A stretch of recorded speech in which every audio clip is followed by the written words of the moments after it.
This is Rob Tover for Boxing Social in association with Betfred. I finally got hold of the gentleman, Chris BILLAM ahead of his bout this weekend against Nathan Thorley. I should introduce you properly, actually. The Commonwealth Cruiserweight Champion, Chris BILLAM. How are you, Chris? All good, mate. All good. How are you? Not bad, mate. Not bad. A bit of a new setup, this, for me and you for fight week. But we'll make it work. It's not every day, certainly, that we speak to each other while we're both on our own beds, which is a bit strange. Yeah, this is not a common occurrence. We better let people know. How's fight week been? Yeah, it's definitely different. You know, we're in the hotel and we're in there for we worked out about 20 hours after I got tested. I was in Air Force, so just in my room, just in my room for that long. Yeah, and then it's different. Everyone's around, everyone in the little garden bit we've got, and obviously you're passing people all the time. But yeah, it's definitely different, but it's been quite fun actually. Something different, but obviously lucky and privileged to have a fight week, so can't complain. Now, historically, you're quite a cool customer throughout fight week. You don't really let an awful lot get to you. The drastic change in this, has it taken you out of your stride at all? What's been the most difficult part of your kind of preparation this week? No, it's not too different. It's just the only difference is rather than leaving the hotel to go out for a walk or whatever it may be, is that you can't leave the grounds. So we've got a little section in this hotel basically, and the gym's on site. There's the cardio and weights gym, and then there's a boxing gym as well, and then the media room, and then little garden. But it's fine. Other than that, you know, you just go outside instead of going to the shops or going out to eat or whatever it is. I'm not sure if you saw, but I came very well prepared and had everything with me. I had my food, got my fridge, got my PS4, I got a microwave, all my liquids and everything I need. So yeah, I was very well prepared, thankfully, and it's definitely paid off. I saw that. It looked like you were trying to move into Eddie's house. Yeah, I mean, it was. I thought it did look like Mia had kicked me out when I stood outside my house and Josh Pritchard picked me up. So yeah, it looked like my missus had kicked me out, but she hasn't, and we are still getting married in 3 weeks, so that's good. That is very good. That is very good. Last time I spoke to you, where were we the last time when we came down? Did you move gym? Yeah, it was Faversham ABC Creekside Boxing Club. Since then, you've been to Hull, and now you're back at the university. How's camp been, moving around to different places? We haven't been back at the uni. We've been back in another gym in Kent. We've been at Rumble's Boxing Club. But yeah, it's all right. It didn't make too much of a difference. It was a travel up to Hull instead of a travel to Kent just for 1 week, basically. And obviously different gyms, but it's been good. We've been staying in the same place in Kent now for a while. And then, yeah, it's been good. I've had good sparring with Lawrence. And I had a bit of sparring up in Hull as well. So, yeah, but camp's been good. The vibe's been good. Obviously, me and Fowler both fighting on the same show helps, and we're both, you know, all working towards the same date and target, etc. So, yeah, it's been good. How's it been having Lawrence in the camp? He wasn't in the gym last time I came down. Saw him. He looked, what was the word that I used with Shane? Weighty. To be fair, he hasn't been in camp with us. He's literally just come down to spar me because he's been training up in London a lot, and he's got his S&C coach up there, and he's got a gym in his garden stuff. But we have been let down quite a bit with sparring partners. So Lawrence has come in and helped me. So can't complain there. Yeah, you know, it's world-class sparring for me, and definitely very good sparring. So, but yeah, he's not light at the moment, that's for sure. So, but he's actually sharper than I thought he'd be. I thought he was going to be a bit, you know, out of shape and stuff. But he's, yeah, he was really, really sharp. What can you tell me about Nathan Thorley, Chris? I don't know an awful lot about him. Would have kind of done my research when it was first announced, and then it got postponed, and I haven't done it since. What can you tell me about him? He's tall. He's 6'4", I think.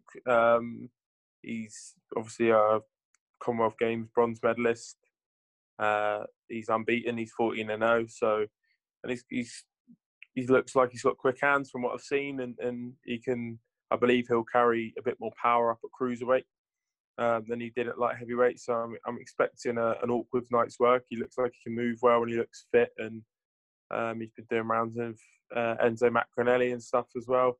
So yeah, it's definitely going to be a different opponent to what I'm used to, and I think he'll be quite tricky and awkward. But like you said, he's not very well known, but there's not much footage on him either. So it's sort of, we've got to have a look at him early on in the fight and see how it goes. Going into this fight as quite a sizable favourite, which is not something that you've enjoyed too much in the recent stages of your career, kind of barring the early stages of your development. Does that change your mindset at all going into the fight? No, I think if anything, you just got to go and prove those odds right, and that's how I look at it. I just got to go and prove the odds correct and put on a good performance and get the win. Don't think it really changes anything at the end of the day. The odds are something that's made up. I know I was an underdog going in against Riakporhe, and then as the fight went on, the odds probably changed and stuff like that. So we've seen plenty of underdogs come in and do numbers, so you can't use that as a way to, oh yeah, I've won the fight because I'm the favourite. You've got to go in there and perform, and you can't let the odds get to you whether you're the favourite or the underdog. You should go and perform either way. You mentioned Richard Riakporhe. I know it's a fight that you've obviously spoken about, a potential rematch down the line. What do you make of his new trainer? He's just joined up with Angel Fernandez. Yeah, I think I found out this week. He's a bit of an unknown, Angel. Obviously, he's known for working with AJ a bit, apparently. But yeah, I think obviously Mark Tibbs had him in decent shape. I thought he'd improved in the Massey fight early on, but then sort of fell back into his old ways. But yeah, it'd be an interesting partnership, especially with if Angel's still working with AJ, how that's going to work. And I believe he's got quite a few other fighters there as well. So we'll see him. I think when he fights Dion Juma is mandatory, then we'll see any adaptations he's made.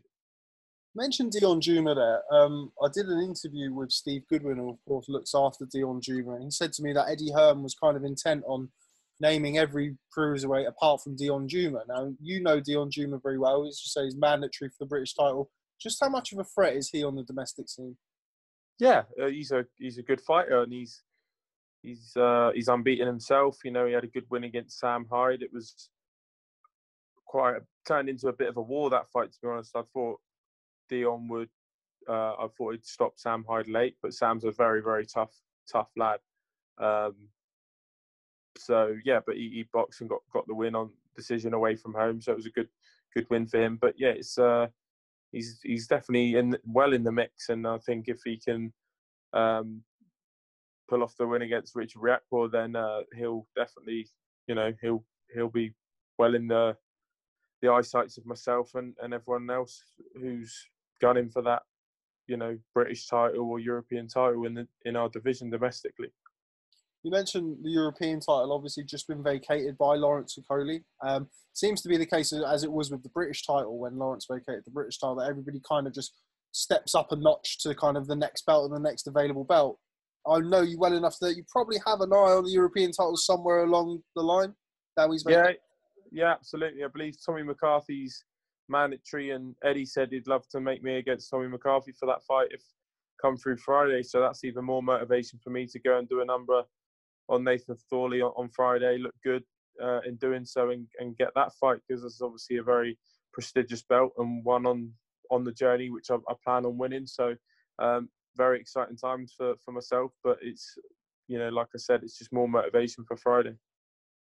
You're also going into the fight, I mean, the fact that it's fight camp, we've just seen the numbers or the reported early numbers from fight camp week 1 were very good. A lot of interest and a lot of intrigue surrounding the show. Do you think this could work out slightly better for you profile-wise, the fact that it has been shifted to this? I mean, obviously, coronavirus has not been ideal for anybody, but going on one of these shows, it seems to be more of a, concentrated viewership, I guess.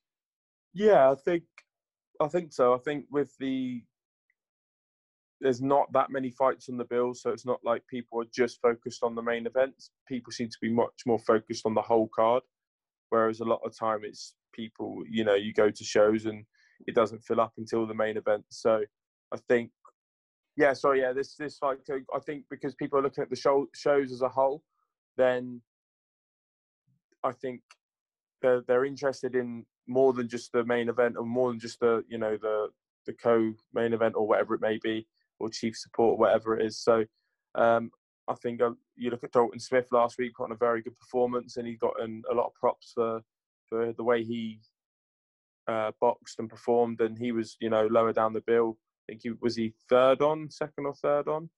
Second. Yeah, so yeah, the reach you're going to get at the moment seems to be larger than usual, and you're going to get a lot off the back of it. So it's good, and it's, you know, lucky to be in a position to even be fighting. And then obviously with the shows being very focused on the whole show, then yeah, you get a lot of praise for good performances. You mentioned Mr. Fowler banging on your door, trying to steal your food. He's got weight to make tomorrow, so he shouldn't be doing that. You've been up close with him throughout camp here. Obviously, his second fight now under Shane McGuigan, your trainer. His first fight was interesting, to say the least. Just how much do you think he's going to show on Saturday and the improvements that he's made with Shane in the gym? Yeah, he even said in his press conference earlier that he thinks Adam Harper's made for him. I know Adam from the amateurs. We were both from Western County, so we boxed in the few stages together. He got to the quarterfinals against Felix Cash and lost out there, and so we boxed in quite a few of the same rounds together, and you know, sort of became close-ish on the circuit. You know, sort of spoke to each other and that. But I do think Adam's style is made for Fowler. He comes forward with his hands up, and the way Fowler's punch power is, and long levers and stuff, I think he'll set up shots really well. And I think hopefully, you know, Adam's a tough kid, and he'll give Fowler the rounds to prove that Fowler has improved, because like you said, last time out wasn't ideal with a last minute change of opponent and stuff, but he's looked really good. He's had some really good rounds sparring in the gym, and yeah, I think he'll show on Friday night all those improvements. You've obviously been with Shane for, well, significantly longer than Fowler. Obviously, before you turned professional, you knew Shane and knew of Shane. How much do you think he will improve Fowler, and what types of things have you seen him working on the gym? Without giving too much away, of course, ahead of Saturday, will you expect to see him improve Fowler? Yeah, I think using Fowler's best attributes. You know, Fowler's got a great jab, and I think majority of the fighters that Shane trains that have got good jabs. Shane likes to utilise it, myself included in that, and we work on that a lot. But yeah, and just being a bit more relaxed and not, you know, just walking forward and trying to walk people down. Fowler's, you know, he showed in the amateurs he was a good counter puncher and stuff, and got a lot of his knockouts by walking people onto shots. And I think that's what will happen on Friday night. Well, before I let you go, I'm going to talk about the other McGuigan's gym. What's he called? McGuigan's gym stalwart, McGuigan's gym star. Mr. Luke Campbell's got himself an interesting fight potentially looming that we're all looking forward to. Ryan Garcia, the new wonder kid from America, is due to be fighting Luke Campbell for the WBC interim or diamond or something belt. I need to check with Mauricio. How do you see that fight playing out? Yeah, I think it's a great fight for Luke. Garcia is very much untested. He's sort of boxed people that have come up in weight from sort of feather and super feather, sort of blown up feather and super featherweights, and look good against them. It's a dangerous fight. You know, he's very, very quick hands. Obviously carries power with it, but Luke's just boxed, you know, the best fighter in the world last August and put on a great performance, and, you know, gave him a lot to think about. There's not many people who you know, hit Loma clean and hurt him a couple of times and do all those sorts of things. And Luke's just driven more than ever after that fight. He's learned so much from that fight and adjusted already. He's always sharp, as you know, in the gym. He comes in after having a month or two off, and he's punching just like he was at the end of camp.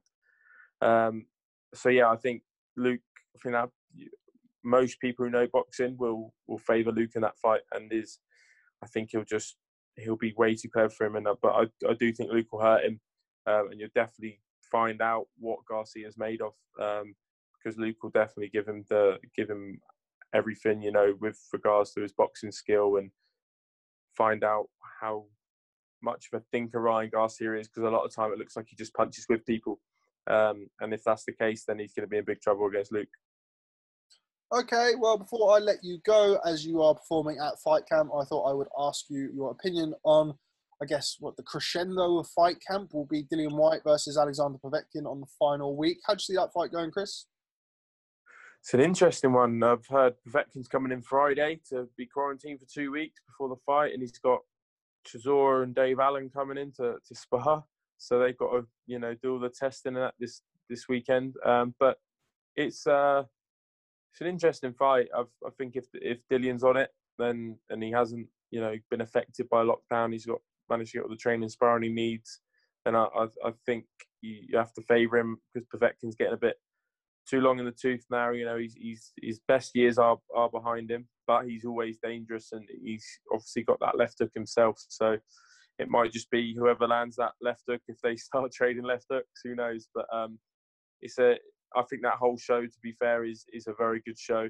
I think the Bakoli-Kuzman fight is a very good fight, and obviously got Katie Taylor on it, Clay against Congo as well, and it's a great show. But yeah, I think there'll be some have to be going some to beat the White Povetkin fight. That could be an absolute wild fight, and knockdowns all throughout. So looking forward to it. Be the second most entertaining fight after Chris Billam-Smith versus Nathan Thorley. Absolutely. Hopefully it's not entertaining unless you're a CBS fan. That's the plan. Okay, Chris. Well, I do appreciate your time. Thanks very much for speaking to Boxing Social. I hope you get on better this Friday than your beloved Bournemouth did at the end of the season. Thanks very much for speaking to I've been waiting to say that the whole interview. It's the only reason. Yeah, I've noticed, mate. It's right. It's like the whole town's sporting hopes are left on me, and I'll make them proud on Friday. So that's all right. Chris Billam-Smith, thanks very much for speaking to Boxing Social. Nice one. Cheers, mate. Thank you, mate.